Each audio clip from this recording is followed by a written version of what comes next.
Matty, welcome to Georgia.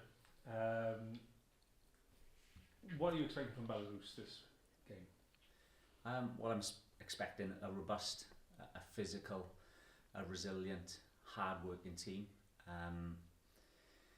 that we've been prepared for, and we've prepared for this for a long time. You know, very much similar to the style and philosophy linked to Austria to a degree. And they're going to be challenges. We've already seen that this week. The surface that we play on, the environment that we've been in, the facilities, etc. But the one thing I've spoke heavily about is there are no complaints, there are no moans. We've had to manage that noise to a degree, and I think the players are humble enough to see that, but I think they've been key reminders. And also the biggest message for me has been complacency, a lack of. No complacency, there's no position, there's no place for it. We haven't deserved to put ourselves in that position. I don't think we have that title to be able to see this as a game we should win, but it's a game we can win, and I think that's been the key messaging. So yeah, of course we can look at the dynamic, we can look at the complexities, we can look at areas where easily we can point finger, but I think we've just had to embrace change, and I think the players have been fantastic at that. We've got a wonderful group of staff with huge amount of experience, but it still needed to be spoken about as a key reminder, because I don't want any regrets coming away from this game feeling that wasn't addressed. This is a game that's vitally important to us, and it's a game that can put us in a really healthy position in that qualification group. Yeah, in terms of qualification, it seems that there's two really strong teams that you played at first two games. How crucial is 3 points in this game to stay in the race? Well, firstly, I wouldn't say they seem to be strong opposition. They definitely were, and we've known that all along. And this is why, you know, we put opposition like Sweden and Norway prior to the campaign in place to make sure that we maximise the challenge and we prepare the players for what's going to be really difficult. The physical disadvantage has probably been the biggest area for us, and again, it's been something I've highlighted and spoken about for quite some time, with this change that we've made from one campaign to the next, and going back, I suppose, with a new age group. But we're not just going back 1 or 2 years, we're going back 3 and maybe 4 in some cases. So it was always going to be difficult when it came to physicality. So we're kind of bridging on the area where I felt that we'll see change, and that's just naturally because it would have happened. You know, the physical development that these players are making at their clubs, the strides that they're making just naturally because they're becoming more senior, they're becoming more mature. It was always going to take probably a 12 to 18 month process. The sooner end of that, the better for me. But we're probably around about that area now. So to get to this point where we've had some success against Austria, I'd love to think that we can showcase our brilliance and get the success that these players deserve in this game against Belarus, which puts us in a really good place then, because we've then got probably a 5-6 month period where that further development will happen at their clubs, and physically I'd like to think that the second half of this campaign we'd be in a better position to compete. You mentioned not wanting to see any complacency as a key message. In terms of what you want to see from them on the pitch, what's the key message you've tried to get across this week? Well, very much similar to our change that we had over those few days between the game against Belgium and Austria, which was difficult to manage, a real challenge for me, a real good test, but one that I feel that we overcome as a staffing group and players as well. You've seen us reflecting on the pitch, probably the longest huddle that you've seen, but that was purely because the players wanted to get things off their chest, and I loved that. I loved that open and honesty amongst themselves, but also it put us in a position to address things and to make that change. So we've done it together. There's been a lot of unity shown, and these are the purposes why, you know, we walked Skirrid Mountain. These are the purposes why we went to the big pit with this group, is to speak about brotherhood and you know, linking back not just to our heritage, but the qualities that you need to be an effective team, and what elitism looks like, and what does professionalism looks like. So we've had that from different industries, we've had it from different people, but we're actually experiencing that now, and we are progressing as a group. That I'd like to think we've put ourselves in a great place to compete, but the messaging around that game was going back to basics, identifying the things that we do really well and making sure that we don't neglect that, and we gain confidence and belief from those areas, and also understanding what maybe we can't do as well. And I think that's been vitally important, you know, having real honest discussions, not just with the players, but even coming back on review and, you know, having insightful conversations with Craig and with Dave Adams, our technical director, to make sure that we need to, you know, allow these players to come in and enjoy what they're doing. And when you're stretching them so hard and then you're so open as a team and you get stretched and beaten like the way we've been beaten, then we need to make change. We need to go back to what we all see as basics at times. So sticking to your principles, doing the things well. We know we'd have opportunity to flourish in terms of moments in the game that we can take advantage of. But the focus is, can we keep a clean sheet? Can we be hard to beat? Can we keep in a game, you know, maintain and stay in a game for as long as possible? What that does then, it gives you an opportunity to open up and create your own chances. And then the important thing is, can we be clinical? So Gabe's goal, you know, came from, you know, a pressing strategy where we were able to pinch and score. You know, that's one moment. And because we took advantage of that, the whole psychology within the game changed.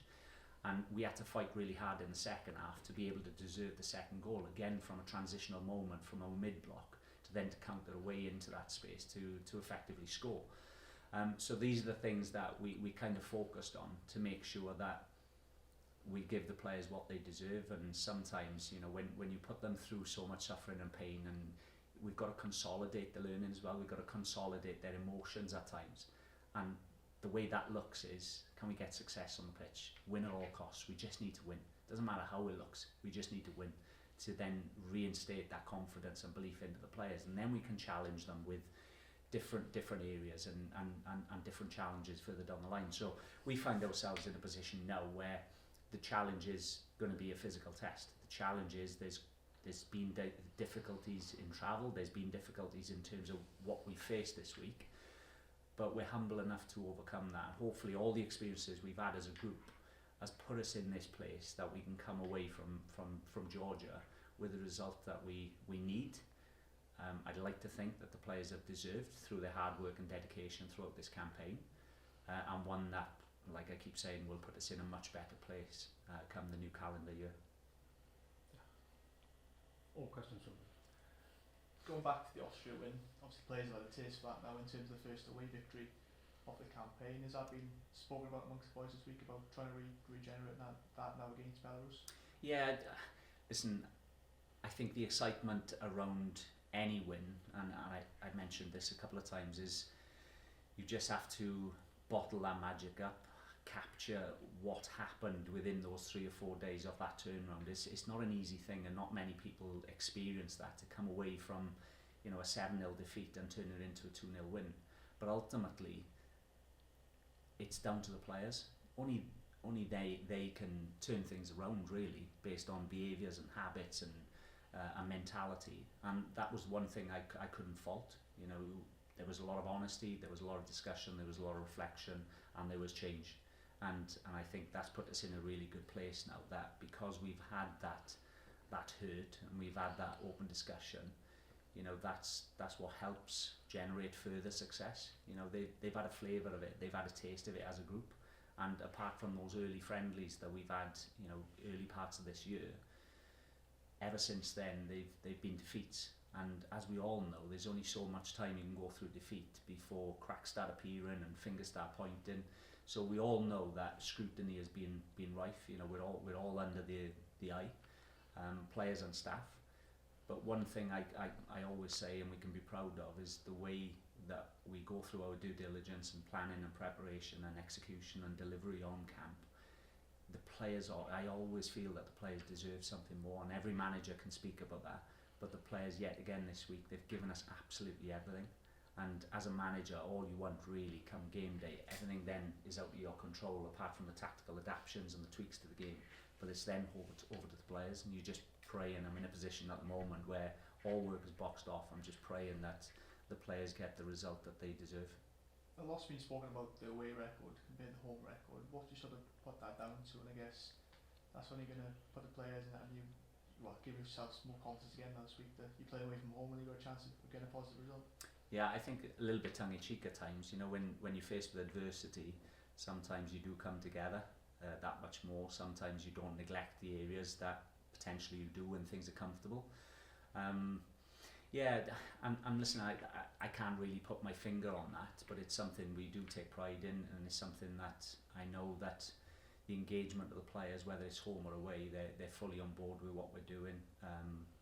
You know, we always have a fantastic week. You know, we make it enjoyable as much as it has to be productive, but we're always in a place where we've delivered everything, and as a staffing group we never have any regrets looking back come game day that we could have given them more, because I don't think, you know, we've oozed everything out yet again of these players this week when it comes to training time, individual meetings, unit meetings, collectively team meetings, game plan prep, check for understanding meetings, all these things we go through. There's nothing much more we can do. So I think it is down then to the motivational messaging, it is down to the mindset and how the players frame their minds ready for this fixture. And that's ultimately the change. But going back to your point, I think sometimes with the adversity and the troubles that are put in front of you with away trips, that often naturally just connects people, and you've got a cause and you've got a purpose. So if that magic I can sprinkle over Rodney Parade when we go home for our next fixture, that may help us. Finally, first meeting in Belarus since 1999. We've never beaten them away from home. Is that an extra incentive for the squad?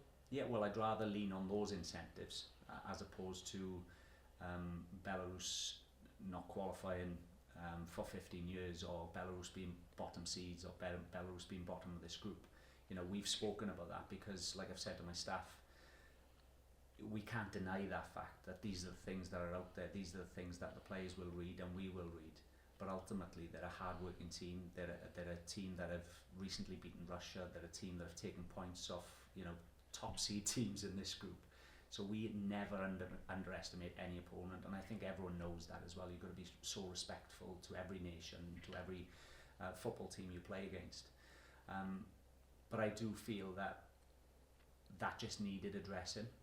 You know, it just needs to be spoken about, and it's not done in a disrespectful way at all, but it's a fact of the matter that players will read things, players will see things, players will have their own opinion, and I just think collectively you've got to come together and make sure the messaging is right to be able to help those players prepare themselves mentally as best they can for this game. So to have the incentive that we haven't beaten them so long, that's probably more powerful than any other message that we've read or seen this week as well.